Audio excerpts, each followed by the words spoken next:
नमस्कार।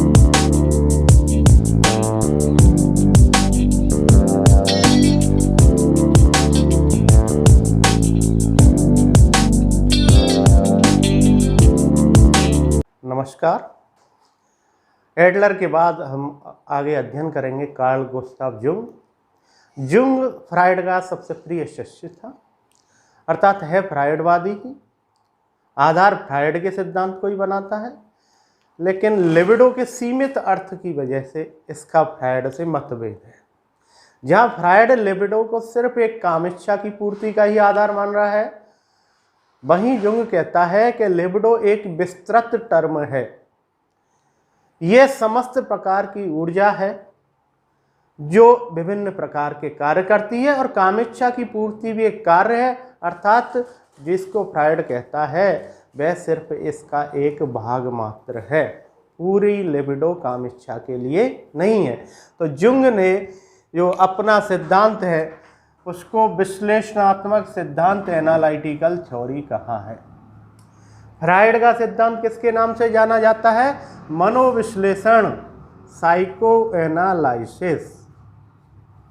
मनोविश्लेषण, psycho analysis, जबकि Karl Jung का एनालिसिस के नाम से जाना जाता है। तो फ्रायड ने इसको सीमित अर्थ में प्रयोग कर दिया था।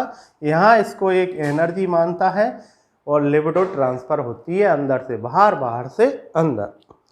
तो जहाँ एडलर किस पर जोर दे रहा था कि व्यक्ति श्रेष्ठ बनना चाहता है, इन्फीरियरिटी कॉम्प्लेक्स दूर करता है, फ्रायड कहता है यह काम अभिव्यक्ति करेगा, काम इच्छाओं को पूरी करेगा। जबकि यह कहता है जुंग कि व्यक्ति सेल्फ एक्सप्रेस करना चाहता है, अपने आप को अभिव्यक्त करना चाहता है, और यही इसके समस्त व्यवहार का आधार है।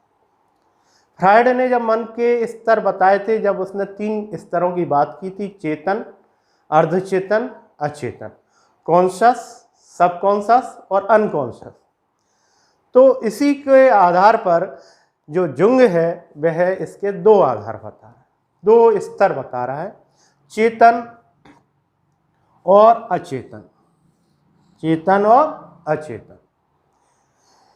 अब वह जो अचेतन है, अर्धचेतन, इसको 2 भागों में वर्गीकृत कर देता है, व्यक्तिगत अचेतन और सामूहिक अचेतन।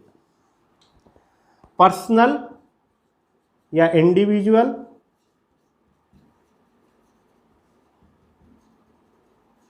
अनकॉन्शस, और दूसरा है सामूहिक, कलेक्टिव अनकॉन्शस।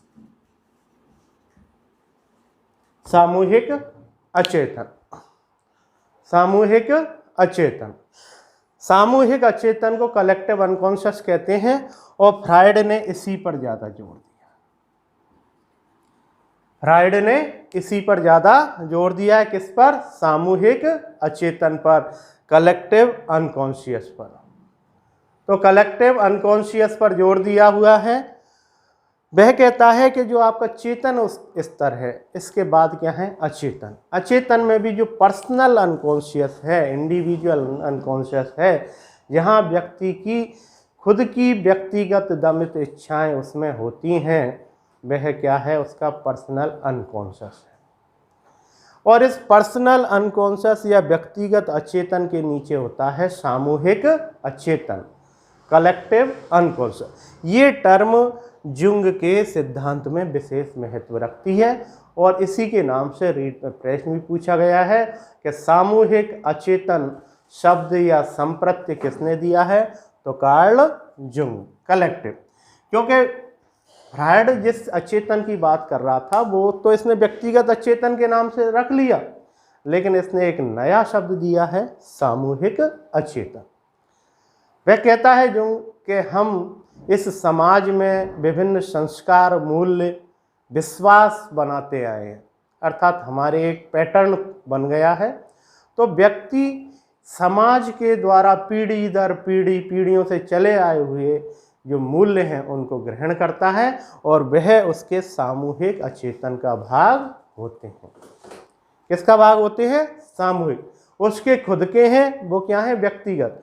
और समाज के द्वारा आए हैं, एक पीढ़ी से दूसरी पीढ़ी से चलते ही चले आ रहे हैं, वो क्या है? सामूहिक अचेतन।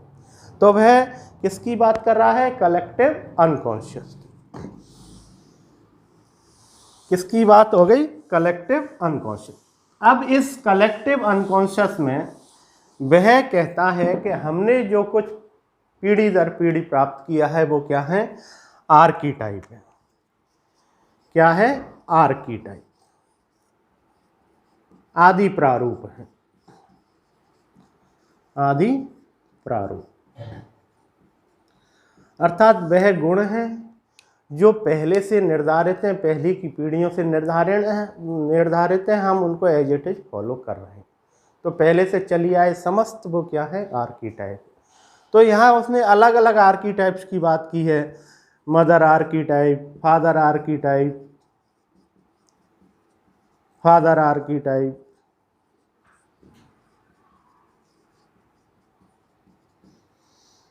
एनिमस,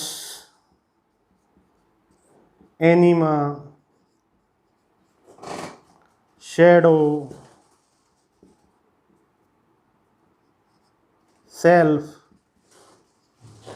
अर्थात विभिन्न प्रकार के आर्कीटाइप हैं जिनमें इसने कहा है। तो नाम से ही पता लग जाता है, जब मदर आर्कीटाइप है, माता जैसा व्यवहार करता है, वात्सल्य दिखाता है, केयर दिखाता है, वो सब क्या है? मदर आर्कीटाइप में आ जाएंगे। फादर जैसे गुण होंगे, जहाँ वह थोड़ा प्रभुत्ववादी तो होगा लेकिन केयरिंग भी रखता है, तो वो क्या है? फादर आर्कीटाइप। अब उसने दो शब्द और हैं, एनिमस और एनिमा। वह कहता है हर व्यक्ति में दोनों प्रकार के लिंग के व्यवहार होते हैं, अर्थात स्त्री में पुरुष वाला व्यवहार छिपा होता है और पुरुष में स्त्री वाला व्यवहार छिपा होता है। तो प्रकट उसका मेन व्यवहार होता है, लेकिन दूसरा भी उसमें रहता है, वो उसका आर्कीटाइप होता है। तो जब स्त्री में पुरुष वाला है, पुरुषत्व का जो आर्कीटाइप है वो एनिमस है, और स्त्रीत्व का जो आर्कीटाइप है, अर्थात पुरुष में जो स्त्री का छिपा हुआ है, वो क्या है? एनिमा है। स्त्रीत्व वाला क्या है? एनिमा है, और एनिमस क्या है? पुरुष वाला।